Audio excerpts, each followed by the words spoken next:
everyone, welcome back. I'm Di, and today I am bringing you my thoughts on the Book One Cozies Club July pick for 2020, which was Cooking Up Murder by Miranda Bliss. This is the first book in the Cooking Class Mystery series.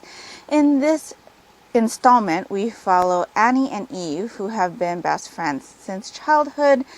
Annie is still kind of down in the dumps after her husband has left her for a woman that he met at the dry cleaners. It's been about a year since that happened, and Eve kind of wants to help her get back out there and just kind of do something other than wallow in her apartment. So Eve signs them up for a cooking class. Annie thinks this is a terrible idea because Annie is the worst cook ever. She is the type of cook that will burn water. But Eve tells her, no, it's going to be great. We're going to do this together and everything's going to be so much fun. And so Annie agrees to go along with Eve's plan. So after the first cooking class, it's about a 6-week type of cooking class.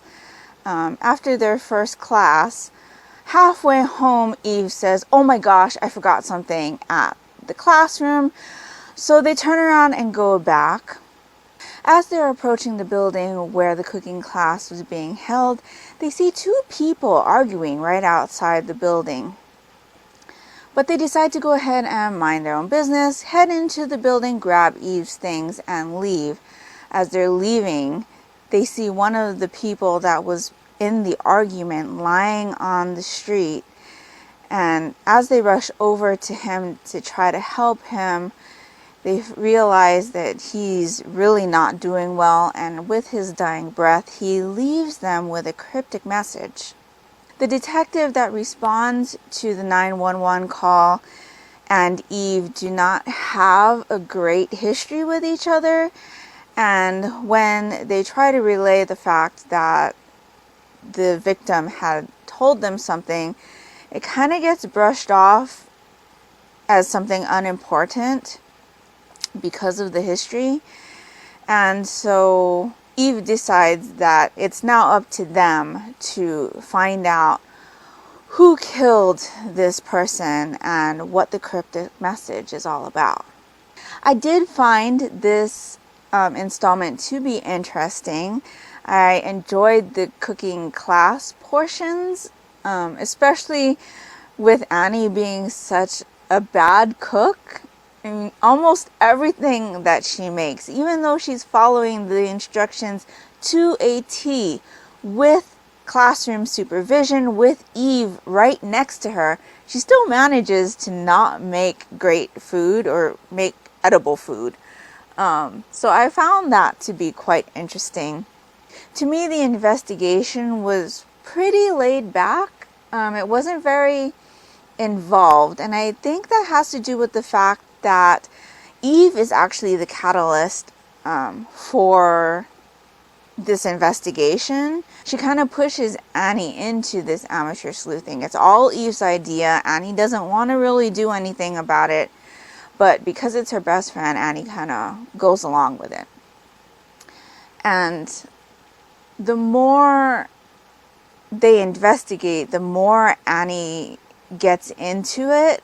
She starts coming up with ideas and things that she wants to look into. And so watching her grow into becoming an amateur detective was really great. Eve, on the other hand, I really didn't like. Thankfully, this story is told from Annie's point of view, so we don't have a lot of Eve's inner thoughts or anything like that. But Eve does a lot of things that I think are quite irritating. And the reason that she decides to go ahead and convince Annie to start investigating on their own really was just like a shake my head type of moment. There's a lot of mention of both Annie's and Eve's ex-boyfriends, or ex-husband in Annie's case, and I just wasn't really interested in that. Eve actually dates a lot, and she dates several people at the same time, and that's not something I enjoy reading about. And she tells Annie about this person, and even Annie, being her best friend, can't keep Eve's boyfriend straight. So yeah, that part really bothered me. The fact that Eve's relationship with the detectives isn't great. The way the detectives respond to information that they're being given wasn't very professional. But they're not really mentioned hardly at all in the book. I think we see the detectives maybe 3 times. So that's not a real big deal. But yeah, the whole unprofessionalism of the detectives' investigation bothered me a bit. And there is a romantic aspect to this for Annie in this book, and I didn't think that that was very believable, the way that it kind of concluded at the end and how things were left at the end of this installment. But I didn't read this book for the romantic aspect of it. I read it because it's a cozy, and I enjoy cozy mysteries. And for that, I definitely think this was interesting. Now, as far as my thoughts on approaching this series in the future, would I read the next installment in the future? And the answer to that would be yes. Would I actively go out and look for it or collect it? I think the answer to that is no. While I did find this installment interesting, it didn't have enough to make me want to stay with these characters longer. I do think that this book definitely works as a standalone. I feel like we got a complete story in this one installment. I'm not really interested in what happens with these characters in the future, which is, I think, the reason why I'm not going to actively be looking for the next installment. If I should see it at like a library book sale, or maybe come across it while I'm browsing at the library, or maybe even at a used bookstore, I'd probably pick it up. But it's not something that I'm going to put on my list and say, okay, I'm definitely going to need to check this out at like Barnes & Noble, or put a lot of effort into looking for the next installment. But I did enjoy this one, and I'm glad that I finally got to read it. Goodreads tells me that I've had this book on my shelf since 2012. So, yay to have another book off my shelf. When this came out of the Book One Cozies Club jar, I was pretty excited because I knew I had had this on my shelf for a while. I didn't realize how long I had had it on my shelf until I actually went onto Goodreads to mark it and shelve it as the Book One Cozies Club pick. So yeah, that is a great thing. I did find out recently that one of Miranda Bliss's pen names is also Casey Daniels. And Casey Daniels writes the Pepper Martin mystery series, I believe. It's a paranormal cozy mystery series about a woman who was rather wealthy, but after things happened, her circumstances changed, and now she's making a living as a cemetery tour guide. And she gets into an accident which causes her to start seeing dead people. I did read the first book in that series, which is called Dawn of the Dead, a while back, and I remember enjoying it a lot, but I couldn't find the second book in the series. I think if I had to pick between these two series by this author, I'd definitely go with the Casey Daniels Pepper Martin series instead. That held my interest a little bit more. But yeah, I did enjoy this. I'm glad to have gotten it off my shelf.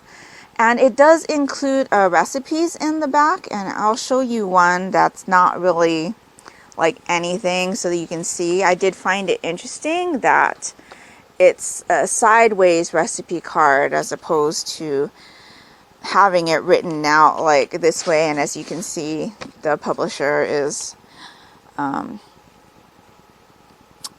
advertising another series over there, which I may check out. It's a gourmet girl mystery, but there's about 6 recipes here at the end. 10. There's 10 recipes at the end, and so yeah, I'm definitely going to check out some of these, and they are recipes that they had talked about within the story and during the cooking class. So that's pretty much all I've got to say about this book. Let me know if you will be reading this one, or if you have read it, or if you're planning on checking out the Pepper Martin series under the Casey Daniels pen name. I'd be interested to know.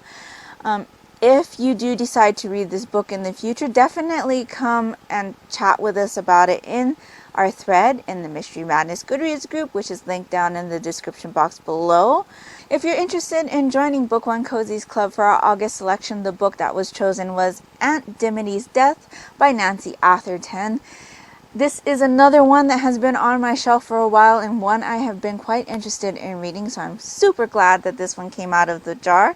Discussion threads are already up in the Goodreads group, as I mentioned, linked down in the description box below. So yeah, I hope you will join us for this one, and let me know again if you've read this one, or if you plan on reading this one with us. And that's all I've got for you today. So I hope you're all doing great. I hope you're all safe and healthy. And until next time, take care and smile always. Bye.